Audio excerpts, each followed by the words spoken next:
sant nañu leen gërëm leen bu baax mbokki bismillah ci xibaar yi li ca gën a fës bokk na ci mbirum ndox meek intersyndical bu SDE ñoo doon jënoo ko way taskatu xibaar yi ne ñoom nag fi ñu ngànkoon ba tey bàyyiwuñu ko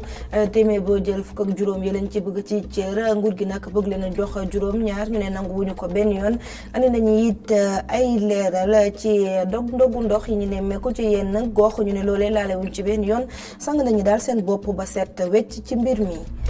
ca Bambilor Descos dañoo xëyoon utali fa wax ci wàllum dëkkuwaay rawatina dëkkuwaay yu jaarul yoon waaye it ñeent ci wàllum karanga gi ak fi ñu di zone militaire ba ci noonu nag daal nañu nërmelu ci askan mu nga xamante ne dañuy tibb xoriya ngir daal di koy jaay wax leen jeexital yeeg musiba yu mun a jural ñee wàcc parents. beneen anniversaire bu musée civilisation noire tey jële lañu koy daal di màggal boobule musée nag la fa nekk ci ay jumtuwaay bëri loolu gën a yaatal suñu aada ak cosaan loolu soo demee nag daan fa fekk jumtuwaay yu bëri ñi nga xamante ne nag ñooy visiteurs yi da ko rafetlu ci ngoon gi nag ña nga yamal ab ndaje ngir màggal boobule xew-xew looloy ponk yi daañu ci toftal xibaar bi ti réew bu ngeen taaxiloo ñu faram fàcce ko.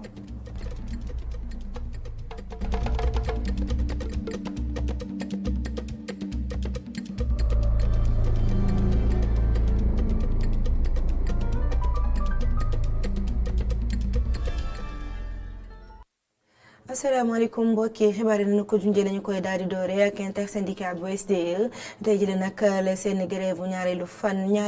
fan yi di daal di jeex ñooñu ne nag doon daje koy taskati xibaar yi andi ay leeral ci li nga xamante ne moom la leen nguur gi wax ne téeméer boo jël mën nañ leen ca jox juróom-ñaar ci cër ñu ne loolee nag bëgguñu ko benn yoon téeméer boo jël fukk ak juróom yee la ñu bëgg waaye it coupure ndox yi ñu nemmeeku ci yenn gox yi ci mel ne Scat Urbam Liberté 6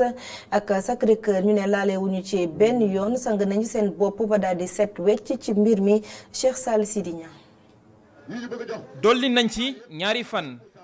intersyndical bu ñaxtukat yi foofu ci diwaanu SDE ñu ngay gën a taral li nga xam ne moo di xeex bi dinañu wéyal seen grève bi ba yegg ci altine. dañu renouveler 48 heures mais gis ngeen fii ñëw ngeen fii à l'assemblée générale travailleurs yi dans leur unanimité ñoo wax ne feex amuñu 10% duñu dellu gannaaw kon nag ñun en tant que dirigeant ñaan nañ leen sax ne leen kat may leen ñu continuer négocier pour que ñu suspendre mot d'ordre de grève bi ñu ne non fekk amu leen li ngeen bëgg duñu suspendre le mot d'ordre de grève donc loolu moo tax ñu renouveler ko ba lundi à 0 heure. nanguwuñu juróom-ñaar ci téeméer boo jël yi nga xam ne moom la leen nguur gi daal di proposé ñoom fukk yi ñu sàkk woon ñoom képp ñoo ko bëgg a ndargaajoo bëgguñu ko séddoog waa SONES wala waa ONAS. ministre bi ñu ñëwee di négocier daf nay jox nañu 6% ñu waxaat mu ne jox nañu 7% ne foofu la mën a yem ne 1,5% mu jox ko ONAS 1,5% mu jox ko SONES mais SONES ak 1% ak ONAS 1% boo leen boolee mu doon 3% te 3% yooyu matuñu 400 travailleurs mu ne 2% lay dolli travailleurs yu SDE ñi xam ne 1200 la loolu même boo ko defee si xel sax xel nangu ko. ginnaaw juróomi fan yoo xam ne amal nañ ko grève ñoom responsable yi nga xam ne ñoo nekk ci biir intersyndical ñu ngay wax naan xam nañu li mu jur fii ci biir réew mi te it dawuñu ci dara waaye tamit ñu ngi ñaawlu kàddu yi nga xam ne nguur gi yëkkati na ko naan ñoom dañuy saboté ñu ngi naan saboté wuñ dara te lu jig njaag nguur gi rek ay njaag. ñu wax ci leneen li nag Noël teranga la ñu ko dippee ni Noël nag boo ko liggéey mooy ab xew-xew boo xamante ne dañ ci jox ay cadeau ñëwat na ñi nga xamante ne ñooy tout tànk yi ñu ko amaloon nag ñooy association SOS Challenge bi nga xamante ne dafa dajale ñi doon nekkoon ay football kat ku ci mel ne Patrick Mboma Amara Simba ngir séddale ay cadeau tout tànk yi waaye cadeau yooyu nag dafa ci am ay ñam yoo xamante ne date ba dafa passé lu yàgg moom mi njeexital ci gone yi kenn sax ci kilifa yi amuloon xew-xew ba gendarmerie woowoon na ko waaye da ko mujjee bàyyi Mamadou bi passé soxo ay tur yu mag yu doon yëngu ci wàllum football di jox ay cadeau ay xale ay cadeau yu bees ci luñ wax mi ngi xewee ca Mbour ci lagune bu Somone waaye ci yenn ci ay produits yi lu ñuy lekk la te yu ci bëri dañoo périmé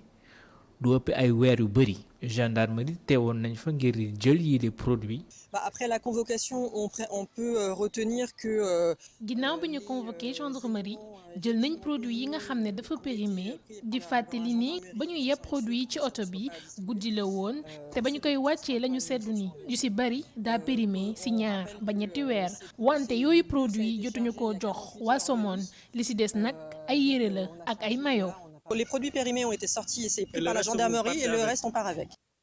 Responsable association bi di SOS Gazelle di xamal ni produit yi bu ñu périmé ëppul 3 weer waaye bu ñu sukkandikoo ci preuve yi ñu am leneen lañuy gis yenn ci produit yu lu ci mel ni ay jus ñu ngi périmé depuis 18 septembre 2018 joxe kàddu gi nag ñu ko financé di waa LONASE Air Sénégal ak association wu Sénégal bii di fësal wàllum tourisme mu mel ni ñooñu ñëpp yëguñ li xew. waaw da nga wax ni produit ay produits périmés la périmés depuis presque 2 ans pour certains. Depuis le 15 septembre 2018. Donc loolu tayeef la maanaam moo ko tey xam na ni produit yi muy distribuer produit périmé la or produit périmé yi dafa dangereux parce que buñ ko lekkee muy boisson muy ay ñam dafa dangereux parce que OMS wax nañ am na ay microbes yoo xam ni yuy nekk ci ay produits microbes yooyu pour duggee ci boo ko lekkee mën na nekk ci sa biir yaram ay at avant muy exploser donc loolu la ñuy wax ay virus ay germes gendarmerie bu Somone mi ngi ciy enquête procureur Mbour aussi yëg na ko man wax naa ak moom mi ngi suivre affaire bi ñun tam ñu ngi koy suivre. séddale bi nag lu ko tax a jóg mooy benn projet bu ñu tuddee Noël Teranga te ñu njëkkoon ko amal ci Paris fu mu toll nii nag mën nañ leen jàppee lii di tentative d'empoisonnement maanaam bëgg poisonné ak lii di escroquerie. moom bu defee loolu tey ko jël ay produits périmés di ko distribuer ay xale yu ndaw ñu koy lekk di ko naan loolu crime la loolu ñuy wax tentative d'empoisonnement parce que joxu leen ko pour poison leen mais jox bi mu leen ko jox xam na ni lii mu leen di jox baaxul et que mën na leen feebar donc loolu à la limite c'est un acte même volontaire bi ci tegu mooy moom dafay def business maanaam dafay dem ci ay sociétés sénégalaises pour ñooñu accompagner ko ci opération bi muy def di ko jox xaalis donc ñooñu aussi daf leen di nax parce que li muy joxe baaxul mais nax na leen ba ñu jox ko xaalis pour moom mu utiliser ko di dem ci hôtel yi di dem ci plage yi ainsi de suite di distribuer ay yoo xam ni posen la baaxul lekk boo xam baaxul posen la donc loolu escroquerie la. yëf yi nag mi ngi xew mercredi bii ñu weesu enquête bi ba léegi mi ngi woy président association SOS Gazelle bi di Véronique Chaplin lii du lu njëkk ci moom ndaxte document yi ñu am te benn source jox ñu ko mi ngi won benn projet bu toll ci 40 millions ngir tabax benn centre sportif fële ca Gandigal ci atum 2016 wante bërëb boobu amul ba léegi ci ñu ko subventionné bokkoon ci mairie bu Mantes-la-Jolie ak ñeneen ñu yëngu ci wàllum tàggat yaram. noo ko junjee ci dorteelu xibaar yi ñu wax ci wàllum dëkkuwaay ak Descos ma xëyoon tey jile wutali ca Bambilor ngir xool askan wa dëkkee ca fa jaaduwul gën leen a soññ it waaye zone militaire ba fa nekk ñu fexe ba xool naka lañ koy aare ba benn jafe-jafe du fa daal di am leneen nit loo xamante ne gis nañ ko ca boobule gox mooy xool yi ñu fay tibb mun a jural ay gàllankoor ñay wàcc parents di ay takk der Abdourahmane Ly.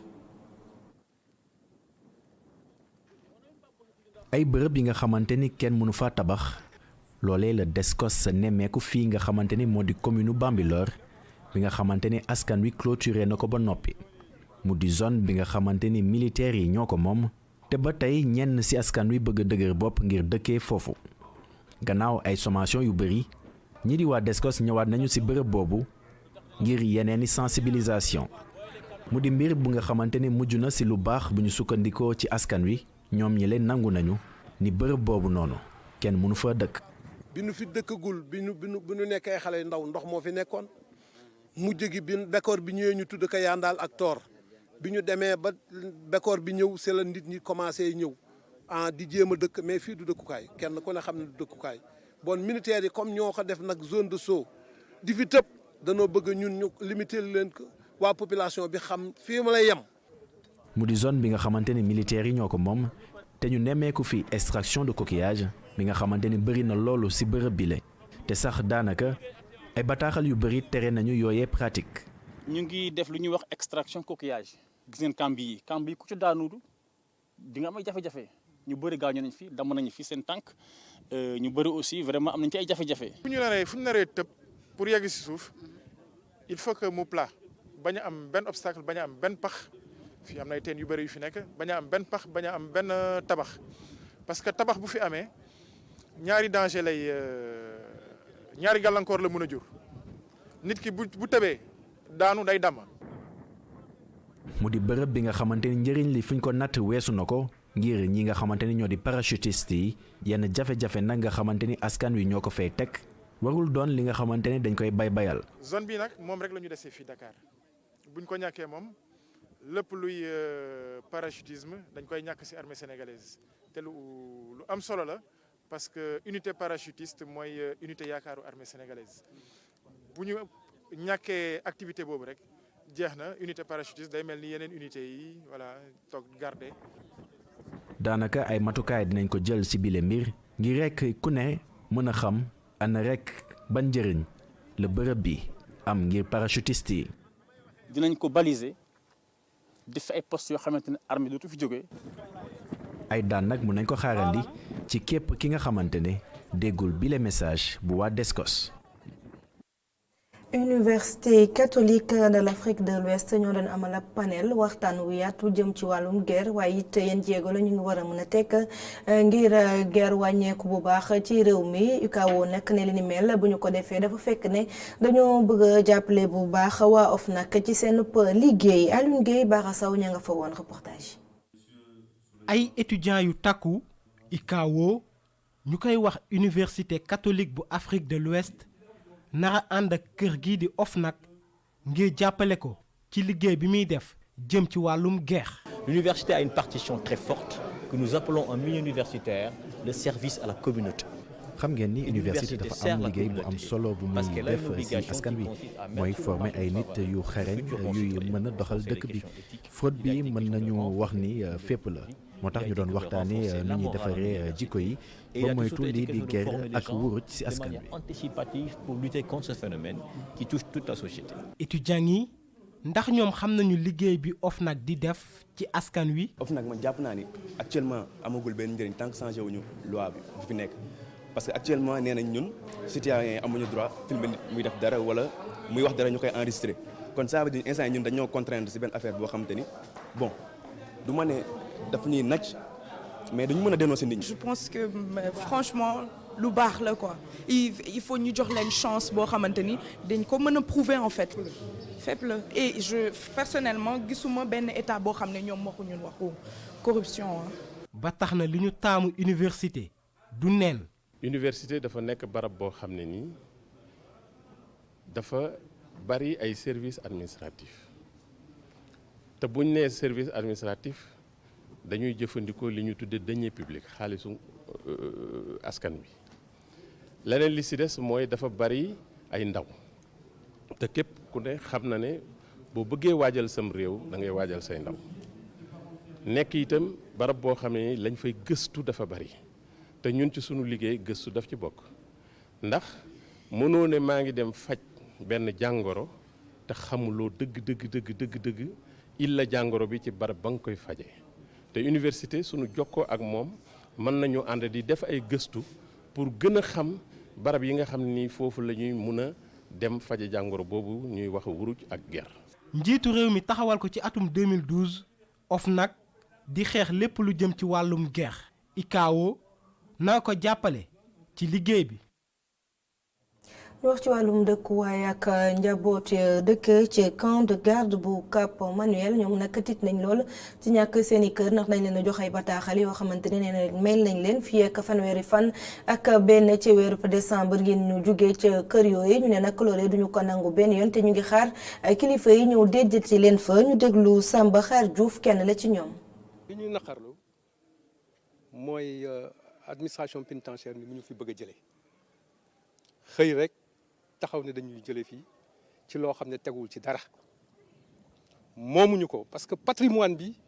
confirmé na ni ñu administration pénitentiaire moomuñu ko ñun yàgg nañ fi la ñu mës a loger suñuy doom yi fi juddoo tey am nañuy soxna ba seeni doom di fi juddu lu ñu def ils n'ont jamais réfectionné ces maisons là mosuñoo defar kër yi ñun ñooy jël suñu xaalis dem def ay prêt ci banques yi defar kër yi ba tey mu neex a xool ba ku ne bëgg koo jëg ñëw dëkk si. merci. loolu mënul nekk président Macky Sall moom moo wax ci kàddoom ci ma yaakaar ne président de la république bu waxee du Samba Boy boo koy dindi bu waxee dafa war a wax ja dafa war a taxaw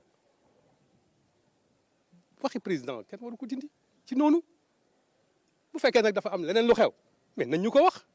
nous sommes des légalistes fii la ñu dëkk foncier bi moo leen intéressé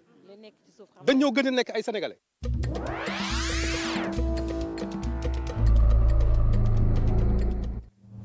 xibaari biti réew dañ ci ànd ak Mame Abdou Guèye Kassé.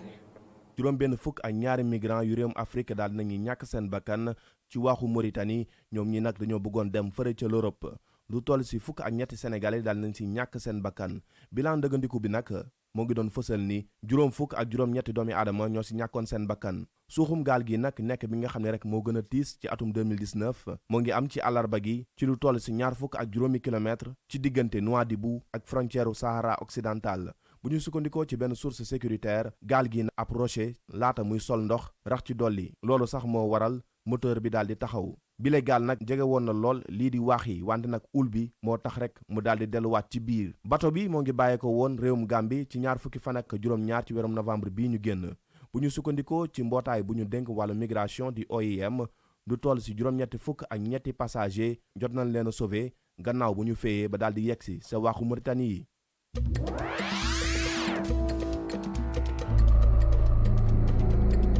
ay junni doomi Algérie daal nañuy wàcc ca capitale ba ci ajuma ji ngir daal di ñaawlu lii di élection fanum njiitum réew mi te nga xam ne bëgg nañ ko fa amal si fukki fan ak ñaar ci weerum décembre bii mu doon ab élection bi nga xam ne nag jàpp nañ ni du jaar yoon fu mu nekk ni nag lim bi officielul wante nag dayu bi nga xam ne rek dox ñaxtu bi am na ko mu ngi fàttali yeneen yi nga xam ni amoon na fa ci benn fan ci weerum novembre te nga xam ni dafa tombeeloon ak 65e anniversaire ba réew mi tàmbalee xeex ngir mën a moom boppam ak tamit yeneen manifestation yu mag yi nga xam ne rek amoon na fa ci weerum mars avril ak mai ba la ñu génn ñoom way dox ñaxtu yi nag ñoom ñëpp daal nañuy ànd di wax ni nag bëgguñu rek élection bi daal di am rax ci dolli lu ñuy sàkku ci militaires yi rek moo ñu daal di delloowaat lii di pouvoir bi ñoom ñi lee di civil yi ndaxte depuis ba Abdelaziz Bouteflika daal di tekki ndombal tànkam ca weerum avril ba leen ñu génn ñii di militaires yi ñoo fa nekk mouvement bu siiw bi ñuy woowee Irak moom nag jàpp na ni élection fanu njiitum réew mi ci fukki fan ak ñaar ci weerum décembre bi day tax rek ñii di militaires yi gën a mën a noot lii di réew ma.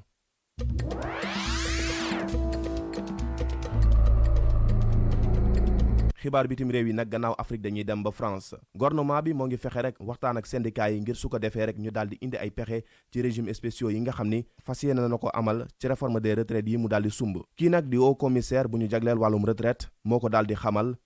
xamle gannaaw ba nga xam ne rek dafa teewe woon lii di ñaar fukk ak juróom-ñaareeli congrès bu UNAPL moom Jean-Paul Delevoye daal di nay wax ni nag altine gi dina dajale rek mbootaayu syndicat yi ngir su ko defee ñu mën a waxtaan ngir juboo mën a am ci boobule daje nag dinañ mën a waxtaanee tamit juboo yi nga xam ne rek waxtaan yi jur nañ ko ñeel lii di projet gouvernement bi ci retraite yi nag ci dolli calendrier bi nga xam ne rek jàpp nañ ko ngir su ko defee ñu mën koo appliquer moom mi le tamit daal nañ koy laaj ci lu jëm ci marge de négociation yi moom nag li mu xam ne rek mooy que ni réforme bile mënees nañ see waxtaan ngir xool ndax dañ koy dàq wala déet ndaxte ñoo ngi ko jàpp ci benn fan ci weerum janvier atum 2025 pour ñi nga xam ne rek ñoo ngi juddu 1963 noonu la sax la ko njiitum jëwriñ ñi xamle woon Édouard Philippe Jean-Paul Delevoye daal di nay wax ni tamit fu mu nekk nii ubbeeku na ngir waxtaan ak syndicat yi ngir su ko defee ñu mën a xool rek naka nañu mën a yaxanalee lii di réforme bi ngir su ko defee ñu bañ cee dugal ay koppar yu bëri projet de réforme bi nag dinañ ko présenté ci àllarba gi bu ñu sukkandikoo ci xibaar bi nga xam ne nag Matignon moo ko joxe.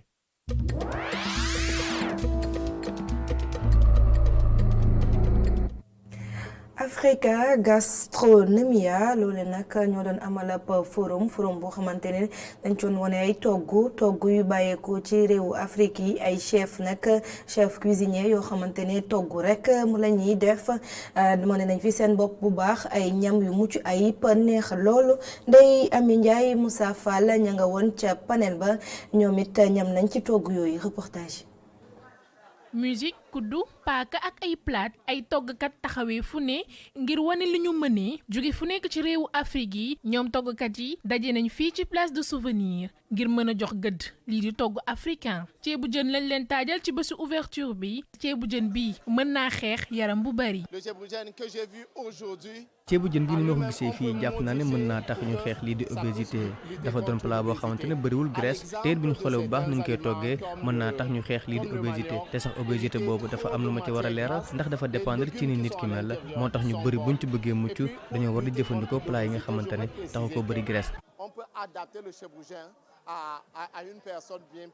mu namm lool meññee fii jóge ci réew mi kii di Mamadou Seck nekk directeur école de formation en hôtellerie et restauration ci bésub concours togg bi bëgg na defar lii di ab gâteau bu ñu defaree ak meññee fii jóge ci réew mi. on en a encore pour concours bi ñu koy wax concours Teranga Sénégal war na dem ba le 8 nar na boole ay chef cuisinier yu ci bëri normalement sax war na am 70 chef cuisinier yi nga xamante ne war nañu jógee ci 22 dëkku Afrique yi war nañu ñëw nag ngir wane seen mënin jëm ci wàllum togg doole si nag dinaa présenté ay gâteau yi nga xamante ne dañ koy defaree ak produits locaux yi. de 22 pays africains. ñenn ci toggukat yi dañu ne foog ñu xoolaat ni ñuy toggee suñu plat yi waaye tamit wàññi waxtu yi ngir bañ a ñàkk ferñeent yi. comme ceebu jën bi nga xam ne mën nañ ko togg à temps à d'une autre façon que au lieu ngay jël sa temps de 4 heures temps di ko togg wala 3 heures temps mën nañ def benn briefing bu ndaw boo xam ne dina gaaw te dina ñor et puis en plus di wax ferñeent yi nga xam ne moo tax togg dem solo mooy vitamine yi ngay gis apport vitamine parce que des fois bon dañuy togg sama mbokk yi sax la dañuy togg yoo xam ne vraiment après booy set légumes vitamine yëpp ay dee boo koy lekk sax du am ferñeent yi nga bëgg seulement da ngay lekk nii rek pour le plaisir mais bon liñ ci waroon fekk doo ko fekk lépp dana. ci njeexitalu forum bi ñoom toggukat yi am nañ yaakaar ne seen plat yi dinañ leen mën a yóbbu ca bitim réew waaye tamit dinañ mën a gën a tàggat ndongo yi nga xamante ne ñooy jàng hôtellerie ak restauration ngir bu ñu paree ñu mën a am liggéey bu baax. nunu ko junjee ci ndorteelu xibaar yi musée des civilisations noires tey jii lay màggal benn atam gannaaw nag ba ñu ko daal di defaree moom musée mi nag daal nañ fay xuus xool yi nga xamante ne ñooy visiteurs yi ñëw xool musée ba la fa nekk ca jumtukaay waaye it nag lan lañ ci mën a jàng jamono ji ñuy àddoo nag ña ngay amal ab xew-xew ngir màggal ko laata loolee Cheikh Hassana Fall doxantu woon na fa reportage. juróom benni fan ci weeru décembre ci atum 2018 njiitu réew mi Macky Sall doon inauguré musée des civilisations noires at bam ci tegoo musée bi moo ngi wëy ti nekk fierté ci képp koo xam ne sénégalais nga waaye tamit ñi doon ay africain. musée bi fier naa ci moom quoi parce que moo ñëwee dugg si saa moo dugg see rek sama xam-xam fu ma koy commencé di yokk ne moo ngi yëg mooy si bunt bi jusqu'à ni may terminer parce que fépp si biir musée bi xam-xam bi yokk la. ce musée. ci à mon sens. musée bi la moom macha allah rek soo fexasee ba dugg da ngay sant yàlla ndax nu mu jekkee te kenn mënul naataat lekk yeneen musée yi ndax jekkaayam ak tolluwaayam ak niñ ko defaree dañ ko defar ba bépp xeetu exposition bu fi mën di am soo ñëwee di nga ko fi mën a def teg say vernissage ak ñoom seen ndax loolu moom mooy spécificité bu musée bi la. celle que nous avons eu à faire. ab musée boo xam ne njëriñam ñëpp ñoo ngi woy ti ko gis surtout nag ñii di ndaw ñi. boo ne maa ngi dem musée rek yaa ngi dem faa xam da ngay gën a yokk sa compétence da ngay gën a yokk sa xam-xam à travers l'Afrique. auparavant dañ doon wax naan nit ñu ñuul ñi maam amuñu civilisation de même que seen dëkk amul histoire te alors que fii bu ñu xoolee ci biir musée bi dañuy raconter ñun suñu maam yi lañ daan dund ak savoir mi amoon à travers les branches. artiste plasticien burkinabé bi di Kisiriki moom jàpp na ne. musée bi li gën a tax mu am solo moom mooy dafa ubbi buntam ci yeneen i aar. je crois que ce musée là joue son rôle. lu weesu sax mbiru histoire ak ñoom seen yu ñuy jàngal waaye lu nekk ci musée bi lu gën a am solo mooy culture yeneen yi muy dugal ci biir nit yi maanaam da ngay gis ñu ñëw ñu fekk fi ay peinture ay sculpture ak ñoom seen te loolu dafa am solo bu baax a baax. que demander de plus. mu am mission wu njàngale waaye tamit wane histoire sunu continent waaye musée des civilisations noires su fekkee ne liggéey bu muy def ñëpp ñoo ngi koy rafetlu lu ci gën a tax mooy di culture continent bu muy gën di fësal bés bu ne. Cheikh Hassana Fall sant ak ngërëm ma ñeel na la jaajëfal leen bu baax yéen mbokk yi safoo seen télévision ITV xibaaru marax yi fii lay dal di yem 19h45 Khalifa Diakhaté dina ñëw andi leen xibaar yi ci kàllaamay nasaraan jërë ngeen jëf.